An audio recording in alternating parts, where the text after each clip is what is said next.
Le Conseil des ministres s'est tenu en séance ordinaire ce mercredi 20 novembre 2024 sous la présidence de son Excellence le capitaine Ibrahim Traoré, président du FASO, président du Conseil des ministres.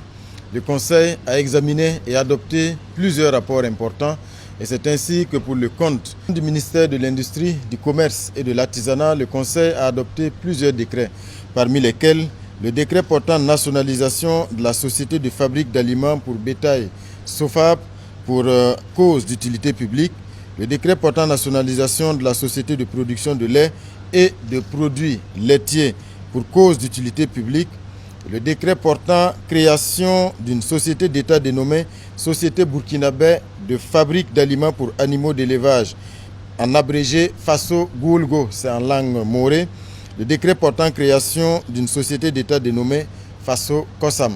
Sur tous ces décrets, j'invite ici mon collègue ministre délégué en charge des ressources animales pour plus de détails. Le Conseil a adopté plusieurs décrets importants dans le domaine de l'élevage et dans le cadre de la souveraineté alimentaire, et également pour améliorer l'alimentation du bétail et la production laitière dans notre pays. Il s'agit des dossiers concernant la nationalisation de la société de production de lait et de produits laitiers et du décret de nationalisation de la société de fabrique d'aliments pour bétail. Il faut dire que ces sociétés ont été créées il y a de cela une vingtaine d'années sur des fonds de l'État et ces sociétés ont également fonctionné sur des fonds de l'État. Donc nous étions dans un cas où des fonds publics ont été utilisés par des acteurs du privé. Également, la gouvernance de ces sociétés était inopérante, voire fictive. Ces sociétés également ont des états financiers qui sont critiques et actuellement sont au bord de la faillite.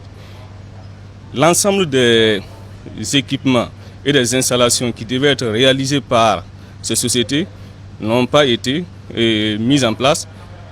Il se trouve également que les équipements mis en place ont fonctionné à hauteur de 20%. Pour toutes ces raisons, le Conseil a jugé nécessaire de nationaliser ces sociétés. Dans l'immédiat, le Conseil a créé deux sociétés d'État, la société de fabrique d'aliments pour animaux d'élevage, en langue nationale morée FASO Goulgo. Cette société produira des aliments de qualité pour l'ensemble des animaux, le bétail, la volaille, et des modules supplémentaires seront installés pour avoir des aliments pour poissons. À côté, nous avons également créé la société FASO Kosam qui doit à terme réduire notre dépendance vis-à-vis de l'importation des produits laitiers et qui nous permettra de transformer le lait et les produits laitiers sur toutes les formes. La création de ces deux sociétés vise à renforcer notre sécurité alimentaire et sont un espoir et une opportunité pour nos éleveurs. Pour le compte du ministère de l'Énergie, des Mines et des Carrières, le Conseil a adopté 3 décrets.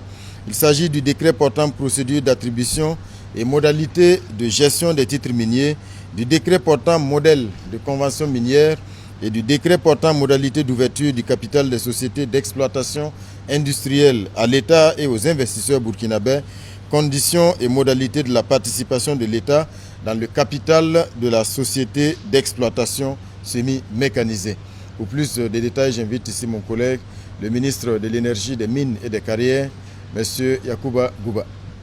Pour le compte du ministère de l'Énergie, des Mines et des Carrières, le Conseil des ministres a examiné 3 rapports et entériné 3 décrets. Le premier décret porte sur les modalités d'attribution et de gestion des titres miniers. Ce décret est un texte d'application de la dernière loi portant code minier qui a été adopté par l'Assemblée en date du 18 juillet. Plusieurs dispositions de cette loi prévoient les modalités de gestion, mais également les modalités d'attribution des titres miniers. Le code a prévu 10 titres miniers dans des dispositions différentes et il s'agit à travers ces décrets de pouvoir fixer les bases pour une gestion transparente et une gestion assez fluide de l'ensemble des titres miniers.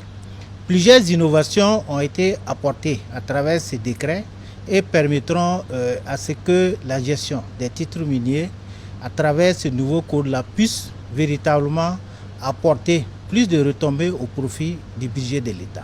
Le second décret porte sur les modalités d'ouverture, de constitution du capital social des sociétés minières et porte également sur celle des sociétés semi-mécanisées. Ces dispositions ont été prévues notamment au niveau des articles 10 et 81 du nouveau code minier qui prévoit l'ouverture du capital des sociétés en constitution mais également en cours de vie. À travers ces décrets, il est donné l'opportunité à l'État, en plus de la participation à titre gratuit des 15% consacrés par le code minier, une participation supplémentaire mais à titre onéreux à concurrence d'au moins 30%. Ce décret va constituer également une base juridique permettant aux investisseurs burkinabés de pouvoir rentrer dans le capital des sociétés minières et beaucoup d'autres aspects ont été pris en compte dans ce nouveau décret en termes d'innovation. Enfin, le troisième décret porte sur le modèle de convention minière qui a été également prévu par le nouveau code minier. À travers ce décret, il s'est agi d'apporter un certain nombre d'innovations qui ressortent dans le code minier. Ces innovations ont été beaucoup plus détaillées dans ce décret et également à travers le modèle de convention minière qui doit être adossé aux différents décrets adoptés en Conseil des ministres portant attribution des permis d'exploitation industrielle de grandes ou de petites mines. Donc voilà ce qu'on pouvait retenir de ces décrets qui ont été examinés et adoptés aujourd'hui en Conseil des ministres. Merci.